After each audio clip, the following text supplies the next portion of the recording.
ఎప్పుడైనా చూసారా ఈ రోడ్ల మీద మార్కింగ్ చేసేటువంటి చిన్న ఎక్విప్మెంట్ ఉంటుంది కదా, సో దానికి ఒక గ్యాస్ సిలిండర్. సో ఇందులో పైనేమో పెయింట్ కైండ్ ఆఫ్ థింగ్ ఏదో ఉండేటట్టు ఉంది.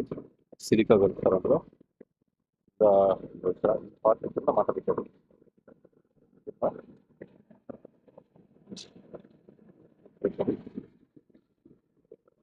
సో అలా రోడ్డు మీద పెడస్ట్రియన్ మార్క్స్ వేస్తూ ఉన్నారు. సో ఇది NH 565, ఇది 565 మీద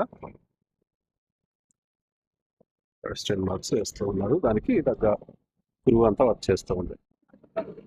సో ఇది వైట్ పెయింట్, గుమా 180 degrees టెంపరేచర్లో వైట్ పెయింట్ వేసి దాన్ని కాస్త మెల్ట్ చేసి ఆ చిన్న తొట్లకి తీసుకుంటారు. దాని కింద కంటిన్యూస్ హీట్ కోసం మంట ఉంది. సో దాన్ని అవసరమైన చోట వేసుకుంటూ పోతారు. ये सिलिका है, ग्लास बीड बोलते हैं मगर इसका सिलिका, సో ఇది గ్లాస్ బీడ్ బోల్తే, సో ఇది గ్లాస్ బీడ్ అంటారంట. ఆ పెయింట్ వేసి దాని మీద దీన్ని వేయడం వల్ల కాస్త చెమకు మెరుస్తూ ఉంటుంది, కాస్త దూరం నుంచి కూడా మెరుస్తూ ఉంటుంది. దానివల్ల విజిబిలిటీ పెరుగుతుంది అనమాట, పెడస్ట్రైన్స్ అక్కడ ఉన్నాయి అనేది ఉద్దేశంతో.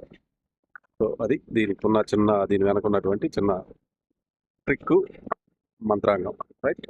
ఇంతకుముందు చూసాం కదా చిన్న మిషను, సో దాని వెనక ఇంత యంత్రాంగం ఉంటుందన్నమాట. చూడండి ఆ గ్లాస్ బీడ్ మెటీరియల్ అంతా బస్తాల్లో స్టాక్ అయి ఉంటుంది. సో ఆ వైట్ పెయింట్ ఈ పెద్ద డ్రమ్లో ఉంది.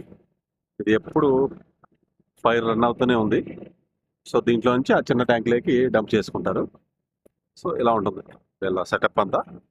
వీళ్ళు కొత్త రోడ్ వేసిన కాడల్లో మార్కింగ్స్ అన్ని చేసుకుంటూ పోతారు. వాళ్ళకి ఇంజనీర్స్ ఇచ్చినటువంటి మార్కింగ్ ప్రకారం ఎక్కడ ఏ మార్క్స్ వేయాలి, పెడస్ట్రియన్స్ వేయాలా, సెంటర్ వేయాలా, సైడ్స్ వేయాలా, ఇవన్నీ వేసుకుంటూ వెళ్తారు. అది వాటికి. Right, thank you very much. దాంట్లో ఉన్నటువంటి గ్లాస్ బీడ్ని తీసుకొని బస్తాలు నింపుకుంటున్నారు. వాళ్ళకి అవసరమైన మేర తీసుకొని ఇక్కడ కొత్తగా మళ్ళీ వేయడానికి ప్రయత్నం చేస్తారు. ముందుగా క్లీన్ చేసుకుంటున్నారు. ఆ విధంగా గుర్తు క్లీన్ చేసుకొని దాన్ని ఎగ్జాక్ట్గా మార్కింగ్ తీసుకుంటూ మొదలెడతారు. చూద్దాం ఇప్పుడు.